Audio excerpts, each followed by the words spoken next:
11월 24일입니다. 수요일 날 새벽 예배 나오신 우리 성도님들을 환영합니다. 또 축복합니다.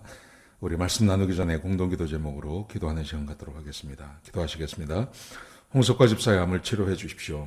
배옥준 집사의 뇌졸중을 치료해 주십시오. 언어가 회복되고 오른쪽 팔다리에 힘이 생겨나도록 해 주십시오. 과간나 집사의 허리를 치료해 주십시오. 고나다 집사가 다시 걷도록 해 주십시오. 오길선 어린이가 회복이 잘 되게 해 주십시오. 이승학 성도의 뇌종양 치료가 잘 되게 해주십시오. 우한 폐렴으로부터 우리를 지켜주십시오. 예수님의 이름으로 기도합니다. 아멘. 아멘. 오늘 본문의 말씀은 욥기 30장 16절에서 31절까지 말씀입니다. 본문이 우리에게 주고 있는 내용은 아무리 힘들고 어려운 상황이라 하더라도 또 심지어 그 고난이 하나님께로부터 오는 것이라 하더라도 그래도 하나님께로 돌아가야 한다는 겁니다. 지금 이게 욥의 자세인 거죠. 마귀가 하나님과 그 욥을 이렇게 고발하는 이야기를 할 때 마귀가 그런 말을 했습니다. 하나님께서 욥을 축복하시니까 욥이 하나님을 섬기는 겁니다. 근데 만약 하나님께서 욥의 모든 것을 다 빼앗아 가시면 욥이 하나님을 욕하고 도망갈 겁니다. 이렇게 말을 했습니다. 그런데 욥이 그렇게 하지 않죠. 욥이 그렇게 하지 않습니다. 욥은 끝까지 하나님께 남아 있습니다.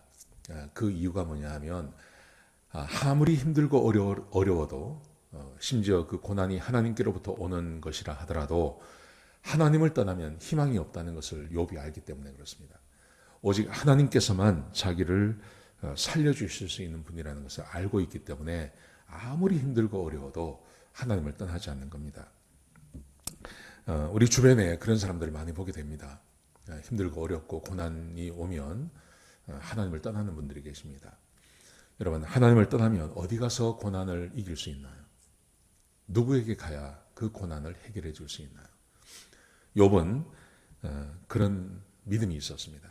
아무리 힘들고 어려워도 결국 그 고난을 해결하실 분은 하나님 한 분밖에 없다는 것을 알고 있었습니다. 자, 우리 한번 오늘 본문의 말씀을 한번 같이 한번 보시겠습니다.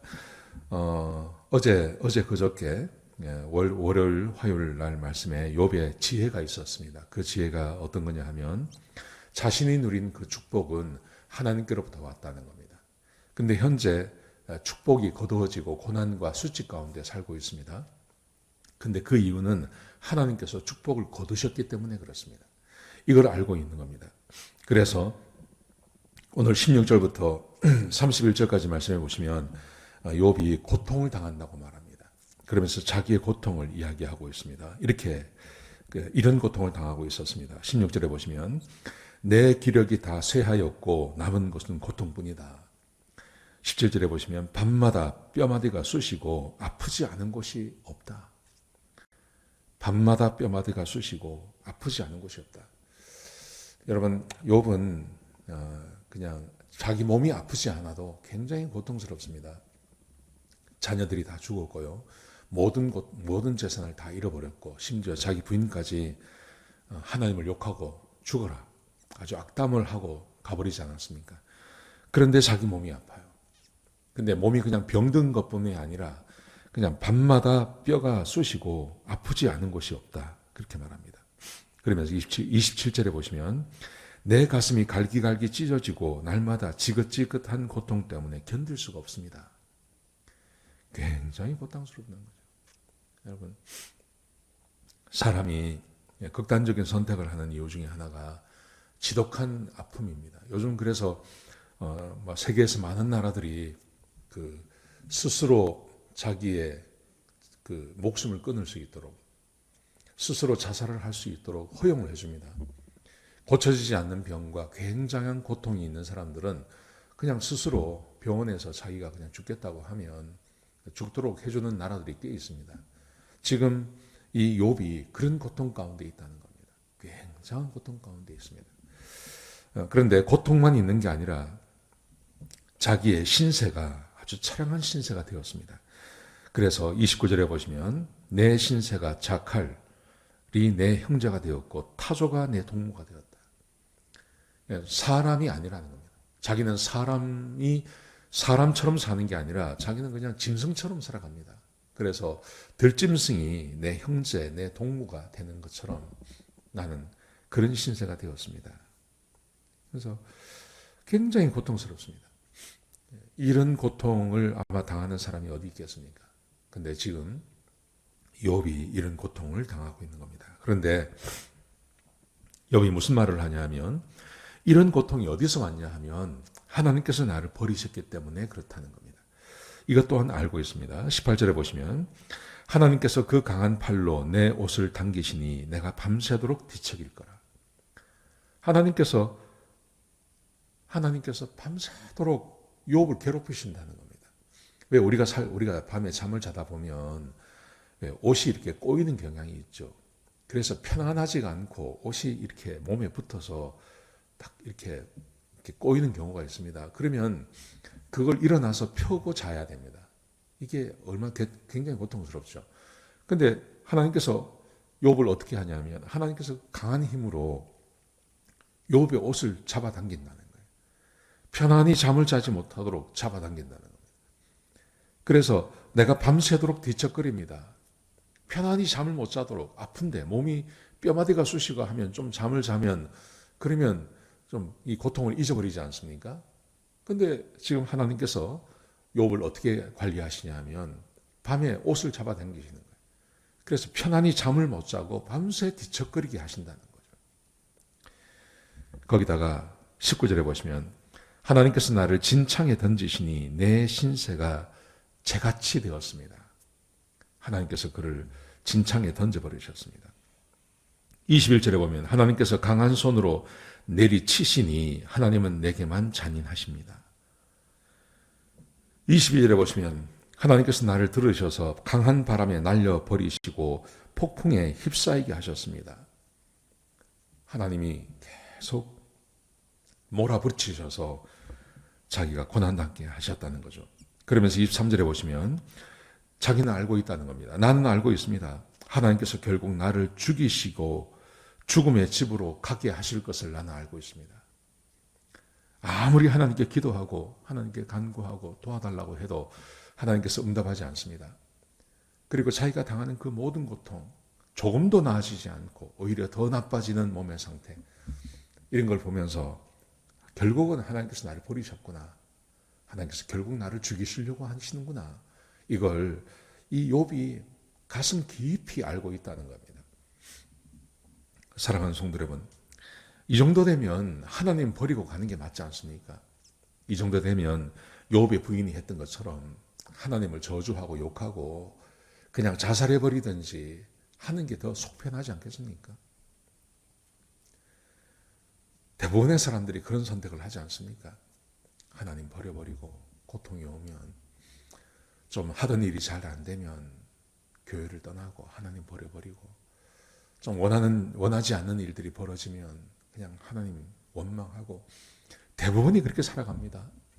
여러분, 그런데 욥 정도 됐을 때 하나님을 욕하고 도망간다고 해서 누가 욥을 비난하겠습니까? 아마 비난할 사람들이 한 사람도 없을 겁니다. 그런데 욥이 하나님을 비난하지 않습니다. 이런 고통 가운데 있으면서 욥이 무엇을 선택하는지 한번 보시기 바랍니다. 자, 20절에 보시면요. 이렇게 해요. 하나님은 내가 불러도 대답하지 않으십니다. 기도에도 응답하지 않으십니다. 자, 그런데 24절에 보시면요. 그러나 사람이 망해가고 재난을 당할 때, 재앙을 당할 때, 그때 어찌 하나님께 도와달라고 하지 않을 수가 있겠습니까? 사람이 망해가고 재앙을 당할 때 오직 구원을 요청할 수 있는 대상은 하나님밖에 없다는 거죠. 아무리 하나님께서 나에게 응답하지 아니하시고 나에게 눈길조차 주지 아니하신다 하더라도 이 상황에서 내가 벗어나기 위해서는 오직 하나님께만 가는 방법밖에 없습니다. 다른 방법은 없습니다. 하나님께만 가서 하나님께만 도움을 요청하고 하나님 도와주십시오 라고 말할 수 있는 것 외에는 다른 길이 없습니다. 사랑하는 성도 여러분, 욥이 참 대단한 게 하나님께서 욥을 사탄에게 내어주지 않습니까? 사탄이 하나님께서 그에게 권능을 거두시면 그에게서 축복을 거두시면 욕하고 도망갈 겁니다. 그랬을 때 하나님께서는 알고 계셨습니다. 욥이 그렇게 하지 않을까 할 것을요. 그리고 욥을 사탄에게 내어주십니다. 무엇을 보셨을까요? 이걸 보신 거예요. 욥의 마음을 보신 거예요. 욥이 이 믿음을 가지고 있다는 걸 알고 있었던 거예요. 여러분, 근데 궁금한 게 있죠. 그러면 이 욥은 이 믿음이 어떻게 갖게 되었을까 하는 겁니다. 구약 성경 전체를 보고 신약 성경 전체를 보면요, 이것은 사람에게서 그냥 나오는 게 아닙니다. 사람은 절대 이 믿음을 갖지 못합니다. 사람이 이 믿음을 갖을 수 있는 조건은 딱 하나밖에 없습니다. 성령님이 함께 하시는 것입니다. 하나님께서 욥에게 성령을 부어주셨습니다. 욥이 하나님의 말씀대로 순종합니다. 그래서 그에게 축복을 해주셨습니다. 하나님께서 욥을 사탄에게 넘기십니다. 그래서 그의 모든 것을 다 빼앗아가게 하십니다. 그런데 한 가지 못 뺏게 하는 게 있죠. 생명이죠. 생명. 여러분, 사람의 생명, 이 육신적인 생명뿐만이 아니라 사람에게 생명으로 주시는 것, 그것은 성령님이십니다. 하나님께서 진흙으로 사람을 만드신 다음에 생기를 불어 넣으셔서 그에게 생명이 되게 하지 않습니까? 생명. 생명이 되게 하겠다는 것은 성령님이 함께하는 생명이란 말이죠. 성령이 함께 하셨습니다. 사탄이 절대 건드리지 못하는 것, 그것이 바로 사람에게서 성령을 거두지 못하죠. 하나님 외에는 하실 수 없는 것입니다. 하나님께서 욥에게 주신 성령님, 이 성령님을 거두지 않습니다. 그리고 성령님이 여전히 욥 안에서 역사하시고 계신 것입니다. 욥이 하나님을 떠나지 않고 하나님에 대한 믿음을 가지고 살아갈 수 있는 이유, 그것은 성령님이 함께 계시기 때문에 그렇습니다. 성령님이 함께 계시니까 하나님에 대한 믿음과 하나님에 대한 신뢰를 잃어버리지 않고 오직 하나님만이 나를 살릴 수 있습니다. 이 믿음을 가지고 살아가고 있는 것입니다. 하나님께서 우리를 구원하신 다음에 우리에게 성령님을 부어주셨습니다. 예수님께서 이 땅에 오신 이유는 우리에게 성령을 주시기 위함입니다. 여러분, 그래서 예수님께서 십자가에 못 박혀 죽으시고 우리를 거룩하다 하시고 우리에게 성령을 선물로 주시는 것입니다. 그리고 그 성령님이 우리 안에 거하십니다. 여러분, 그렇다면 이 욥에게 있었던 이 성령님이 지금 우리에게도 동일하게 있는 겁니다. 여러분, 우리가 어떤 믿음을 가지고 살아야 될까요? 저는 이번에 욥기를 이렇게 자세하게 읽으면서 제 마음 가운데 욥이 살았던 이 삶, 욥이 고백했던 이 고백을 우리도 해야 되겠다. 물론 고난 당할 때만 그런 것을 하는 게 아니라요. 고난 당하지 않을 때도, 내 삶에 풍성함이 있을 때도 계속해서 우리가 가져야 할 태도는 하나님 말씀에 순종하며 하나님을 신뢰하며, 내게 아무리 풍성한 삶이 있어도 이 모든 것이 하나님께서 주셨다. 그리고 범죄하고 죄짓지 않는 그 태도가 우리에게 필요하다고 생각합니다. 혹시 고난 가운데 계십니까? 그러면 하나님 원망하지 마십시오. 하나님만 믿으십시오. 하나님께로 돌아가십시오. 하나님을 신뢰하고 이 재앙 가운데 나를 건지실 분은 하나님 한 분밖에 없습니다. 라는 그 믿음 가지고 하나님을 신뢰하며 하나님께 나아가시기 바랍니다. 하나님께서 반드시 회복시켜 주십니다.